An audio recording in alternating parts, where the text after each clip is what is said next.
싱하이밍 대사가 잔고시 논란입니다. 국민 자존심과 외교라는 이야기입니다. 1박에 1,000만 원이 넘는다라는 고가의 숙소에서 싱하이밍 대사가 공짜로 투숙한 건 아니냐라는 논란이 불거졌습니다. 울릉도의 한 최고급 리조트, 지난달 16일 무료 숙박을 제공했다, 접대한 거 아니냐라는 의혹이 제기됐습니다. 해당 업체는 중국 현지에 계열사 법인을 두고 있는 업체라고 합니다. 리조트 관계자는 이태원 참사 때 리조트 계열사에서 중국 피해자와 가족들에게 차량을 지원했다. 중국 대사가 감사의 표시를 한 것에 대한 답례 차원이다. 중국 대사의 감사 표시에 대한 답례 차원이다. 도움을 받은 사람이 고맙다고 했는데 왜 답례에 또 답례를 하느냐라고 하자 리조트 관계자는 말하기 어렵다라고 밝혔습니다. 1박에 1,000만 원이나 어마어마한 숙소군요. 이재명 대표가 싱하이밍 대사를 찾아가서 만남을 했는데 그 자리에서 싱하이밍 대사가 윤석열 정부, 이 대한민국 정부에 대한 모욕적인 발언을 해서 논란이 벌어지고 있습니다. 이재명 대표에게도 그 논란의 불똥이 튀고 있는 상황인데 1박에 1,000만 원이면 상당히 비싼 고가의 숙소인데 이걸 무료로 제공했다라는 논란입니다. 김재섭 전 비대위원 나왔습니다. 김 전 비대위원님, 네. 1박에 1,000만 원이면 뭐 되게 비싼 거네요? 1박에 뭐 한 보통 20만 원, 30만 원 요 정도 선이면 그래도 웬만큼 좋은 리조트 다 예약할 수 있는데 그렇죠. 1박에 1,000만 원이면 뭐 어느 정도예요? 대개 한 국빈급 정도 되면 그 정도로 되는 걸로 알고 있습니다. 그래요? 그러니까 거의 국빈급 예우를 리조트 회사에서 했다고 하는데 저도 이 기사를 보고 한참 고민을 했습니다. 이게 예. 감사 표시에 대한 답례라는 게 어떤 의미인지를 잘 몰라서 잘 아무리 생각을 해봐도 그냥 감사의 표시를 했다는 것에 대해서 1,000만 원짜리 리조트를 제공했다라는 게 도저히 상식선에서는 이해가 안 되거든요. 예. 그래서 꼼꼼히 뒤까지 읽어보니까 더 이상 이야기는 할 수 없다.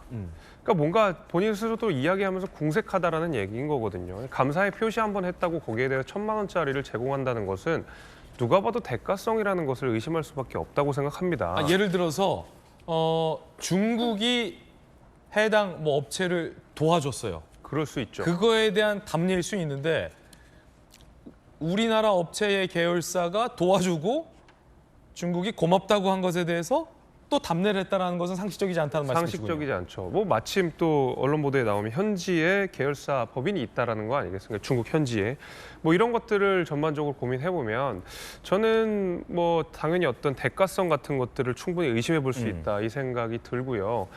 제가 여기에 대해서 뭐 앞서서 이제 이재명 대표 책임론까지도 앵커께서 말씀을 해주셨지만 제가 제일 답답한 부분은 이런 겁니다. 그러니까 싱하이밍 대사의 발언이 부적절했다라는 것은 민주당 내에서도 나오는 의견인데 그리고 실제로 뭐 내용이 조율됐다 어떻다 이런 얘기들이 있었지만 실제로 저 정도로 내정 간섭이라는 비판이 나오는 저 발언에 대해서 왜 민주당에서 이렇다 저렇다 할 비판이 안 나오는지 저는 그게 말하자면 저의 고민인 것이거든요.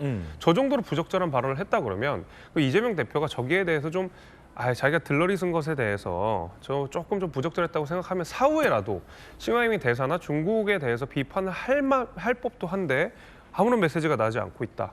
1,000만 원짜리 리조트를 제공했다는 데에서도 이렇다 할 이야기가 없다라고 하는 것을 보니까 저는 제1야당으로서 어떤 그 이후의 후속 조치에 대해서 대단히 아쉽게 생각합니다. 1,000만 원 상당의 숙박 시설을 무료로 제공받았다라는 의혹과 관련해서 이 국제 규정 내지는 국제 협약 위반이다라는 문제 제기도 나왔습니다.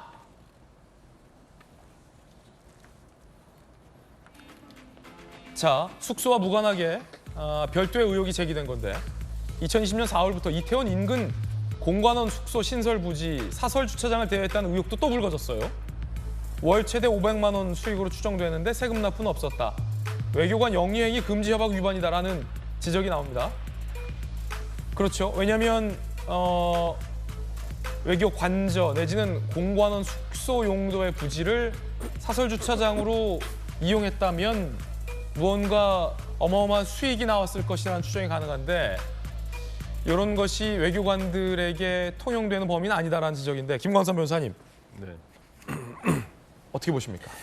난 저 부분도 이해가 가지 않아요. 지금 공관원 그 사설부지면 사실 이제 공관에서 관리하는 거 아닙니까? 근데 이걸 어떻게 사설 주차장으로 대여를 해서 한 달에 월 이제 최고 500만 원 정도의 임대를 받아갔다는 거잖아요. 근데 비엔나 협약에도 외교관 영리의 행위를 금지하기로 돼 있고, 근데 중요한 것은 저 사설 주차장으로 대여를 했는데 과연 월 500만 원 돈이 어디로 갔냐는 거예요. 이게 싱가이밍 중국 대사가 본인의 이제 개인적 용도로 썼느냐, 아니면 이제 중국의 수입으로 됐느냐 이렇게 봐야 하는데, 지금 우리나라 법에 보면 당연히 이제 비엔나 협약에 의해서 외교관이 영리를 할 수 없도록 돼 있지만 거기에 사설 주차장으로 임대를 하려면 임대사업자 등록을 해야 하거든요. 그럼 중국이 임대사업자 등록하는 거예요? 아니면 싱가이밍이 해야 하는 거예요? 그럼 저거 보면 저는 굉장히 사적인 유용 의혹이 굉장히 높기 때문에 저 부분에서 세금 탄류랄지 이런 부분에서 좀 의혹을 가진다고 보고요. 이 부분에서 아마 설명을 해야 할 거예요. 그다음에 두 번째로 우리가 아까 그 리조트 관련된 거 있잖아요. 예. 리조트 관련된 것도 사실 주한 중국 대사는 공무원이지 않습니까? 공무원들이 저런 접대, 특히 리조트 관련 기업이 중국의 계열사를 가지고 있다는 거 아니에요?